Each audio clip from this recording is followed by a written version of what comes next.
Bonsoir. Ah, ok, j'aime vous entendre parler comme ça. En fait, je me nomme Marc Ekango, je suis expert en Mind. Et si je suis devant vous, c'est pour vous parler quelque chose de très très important que généralement nous avons l'habitude de vivre et que beaucoup d'entre nous ignorent l'origine. Et on va faire un petit jeu simplement, c'est un peu petit jeu. Est-ce que chacun peut identifier le nombre de personnes qui portent la couleur jaune? Simplement. Est-ce que chacun peut identifier autour de lui le nombre de personnes qui portent la couleur jaune? Quelqu'un peut identifier. C'est bon, vous avez pu identifier. Ok, j'aimerais avoir une seule personne qui peut me dire le nombre de personnes qui portent la couleur rouge. Qui peut me dire le nombre de personnes qui portent la couleur rouge? Personne. Personne. Donc, à travers ce petit jeu, on peut constater que lorsque j'étais en train de parler, j'ai focalisé votre pensée sur une seule chose, qui était celle de quoi? La couleur jaune. Mais lorsque vous avez demandé quelle est la couleur, quelles sont les personnes qui portent la couleur rouge, personne n'a pu identifier ceux qui portent la couleur rouge. Parce que normalement, votre pensée était focalisée uniquement sur ceux qui portent la couleur jaune. Et généralement, c'est aussi comme ça. Généralement, dans notre cœur, il y a une force qui dirige notre pensée vers quelque chose. Et cette force-là, c'est ce que nous allons voir tout de suite. Nous allons parler de la pensée qui amène à la destruction. C'est cette pensée qui canalise notre direction. Et lorsque la pensée canalise notre direction, on n'arrive plus à voir les autres choses, mais on voit uniquement ce que notre désir, ce que la force invisible qui est en nous pousse à voir. C'est un peu l'exemple de ce qu'on appelle le mirage. Est-ce que quelqu'un a entendu parler du mirage quelque part? Il a parlé du mirage. Quelqu'un me dit ce que c'est le mirage? Exactement, c'est une illusion que généralement est retrouvée au niveau du désert. Tellement de personnes qui sont dans le désert, ils aspirent tellement à l'eau, ils aspirent tellement à avoir de l'eau, que lorsqu'ils arrivent dans le désert, tout ce qu'ils voient, ils voient une illusion qui est l'oasis. Ils ont une illusion d'oasis et du coup, si la personne suit cette pensée, si la personne suit cette direction en allant vers cette illusion, il va tourner à sa perte. C'est pourquoi les maîtres du désert, généralement, lorsqu'ils sont face à cette situation, eux, ils ne succombent pas à cela parce qu'ils savent déjà de quoi il s'agit. Donc, la pensée donc, est la source qui mène à la destruction. Donc, on va prendre l'exemple de Hitler. Hitler a eu une seule pensée. La pensée était laquelle? C'est que les nazis étaient la race pure et qu'ils étaient la race dominante. Et cette pensée a gagné son esprit, ce qui a fait que cette pensée a été l'origine de plusieurs guerres. Alors, la pensée est la source de plusieurs maux. C'est pourquoi, dans la société, on dit toujours que c'est l'homme qui est à l'origine des guerres, c'est l'homme qui est à l'origine des malheurs. Mais lorsqu'on réfléchit profondément, on constate que ce qui est en l'homme, qui donne force à cette guerre, c'est notre pensée. La même chose comme Hitler, comme on prenait l'exemple tout à l'heure. C'est la seule pensée qu'il a eue, la pensée selon laquelle les nazis étaient au-dessus de toute autre race. C'est cette pensée-là qui a gagné son cœur et a fait en sorte qu'il y ait eu de la guerre. Est-ce qu'on se comprend? Est-ce qu'on se comprend? Donc maintenant, nous allons donc voir les causes donc de cela. La première chose, c'est quoi? C'est la confiance en soi. Généralement, lorsqu'on se fait tellement confiance en soi, qu'est-ce qu'on veut? On ne veut plus écouter les autres personnes. On se dit toujours qu'on a assez raison. Et lorsqu'on se dit on a assez raison, on croit qu'on ne peut jamais se tromper. Je me rappelle de l'expérience d'un scientifique. Il voulait montrer la différence entre l'état émotionnel et l'état réel. Ça veut dire que l'état de la pensée et l'état de la réalité. Et lorsqu'il mettait des personnes dans une cave, donc dans une maison, il essayait de mesurer l'état cérébral. Ça veut dire que l'activité cérébrale, ça veut dire que l'activité du cerveau de chaque personne qui était dans la salle. Il constatait que ceux qui étaient en train de penser, ça veut dire que le simple fait que la personne était en train de penser comment il est en train, par exemple, de préparer, ou bien la personne est en train de penser comment il est, par exemple, au travail, était la même chose. L'activité était semblable à ceux qui étaient en train de faire la même chose. Ça veut dire que j'explique plus mieux.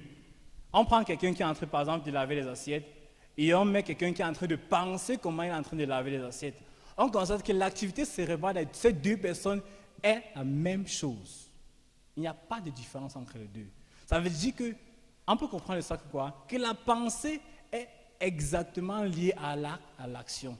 Ça veut dire que la façon dont nous pensons est généralement liée à l'action. C'est pourquoi on ne fait jamais la différence entre la pensée et l'action. C'est pourquoi je peux me rappeler du passage de Jésus qui dit que c'est simple fait qu'un homme convoite une femme. La simple pensée prouve qu'il a déjà commis l'acte. Donc la pensée est l'origine de l'action. C'est pourquoi nous disons que nous devons apprendre à contrôler nos pensées. Nous devons apprendre à retirer de notre esprit des pensées négatives. Déjà, les pensées négatives sont celles qui viennent toujours parce qu'on dit que chaque jour, nous avons plus de 5000 pensées. Donc les pensées sont des choses qui vont toujours arriver. Les pensées sont toujours ceux qui seront toujours là. Mais la chose, c'est qu'il faut différencier entre la pensée positive et la pensée négative. Et lorsque nous sommes face à une situation, de pouvoir avoir une réflexion très profonde. Et maintenant, comment donc résoudre ce problème? La première des choses, c'est de savoir qu'il faut reconnaître qu'on peut toujours avoir tort. Si vous ne reconnaissez pas que vous pouvez toujours avoir tort, vous allez toujours vous tromper. Toujours se tromper. Je me rappelle aussi quand je faisais le cours 1 et qu'il fallait composer le CEP. J'étais assis à côté mon voisin de banc, il faisait 3e. Et donc, on était face à une épreuve de culture générale. L'épreuve était culture générale, je crois que c'était 1h30, un truc comme ça. Et on avait posé une question, une définition, on et off. On, O-N, off, O-F-F. Et comme c'était en culture générale, nous tous, on pensait à organisation, par exemple, ou bien organisme national, peut-être organisation fédérale de football, comme off. C'est tout ce que tout le monde pensait. Mais lorsque je suis arrivé sur l'épreuve, j'ai vu on et off. Mon voisin, lui qui faisait 3e, avait mis organisme national. Et il avait mis organisation fédérale de football. Il avait mis ça sur son brouillon et il m'a montré. Il me dit que, prends ceci. Sauf qu'en cours 1, je ne connaissais pas ce qu'on appelait vraiment la tricherie. J'étais quelqu'un de très timide. Je savais qu'il y avait des choses que je ne pouvais pas faire. Donc quand il me montre ça, moi je dis, je ne suis pas sûr. Mais il était tellement sûr de sa réponse qu'il disait que c'est organisme national et organisation fédérale de football. Et lorsque j'ai fini de traiter toutes les questions, arrivé à la fin, je vois les deux réponses. Et du coup, je pense à une lampe torche où c'est écrit on et off. On veut dire allumer et off veut dire éteindre. Mais comme ce n'était pas une question d'anglais, ce n'était pas une épreuve d'anglais, je dis bien, c'était une épreuve de culture générale. Mais comme c'est une épreuve de culture générale et que la plupart des questions étaient basées sur le sport, étaient basées sur les choses d'actualité, la pensée de chacun d'entre eux, sa pensée à lui aussi était tournée vers organisation nationale et organisme fédéral de football, un truc comme ça.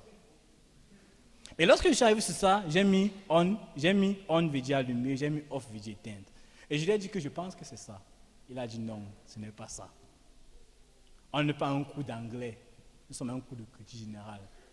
Et avant, on avait posé des questions sur le football. Il y avait beaucoup de questions sur le football, il y avait beaucoup de questions sur les questions d'actualité. Par exemple, on demandait de définir ONU, on demandait de définir SDN. Donc, la question semblait être ne pas avoir sa place et dire que allumer et éteindre. Pour lui, c'était trop facile. Et du coup, il est calé sur sa logique. Pour lui, il pensait que mais comment un enfant du coup moins 1 peut m'apprendre ce genre de choses. Il savait que lui, il avait raison, que ce n'est pas allumer et éteindre, c'est organisme national et c'est organisation fédérale de football. Et lorsque nous sommes sortis, il y avait aussi un camarade de classe avec qui on avait l'habitude de bousculer la première place en classe. Je lui demande que, mais si quelque chose qui s'est passé comme ça là, qu'est-ce que tu as mis? Je ne lui ai pas dit ma réponse. Il m'a dit, mais ça veut dire allumer et éteindre. Et le gars, heureusement, était à côté de nous. Il a écouté. Il a dit, ah, c'est vrai. Tu avais raison. Ce que j'ai écrit n'existe pas. Organisation nationale, ça n'existe pas.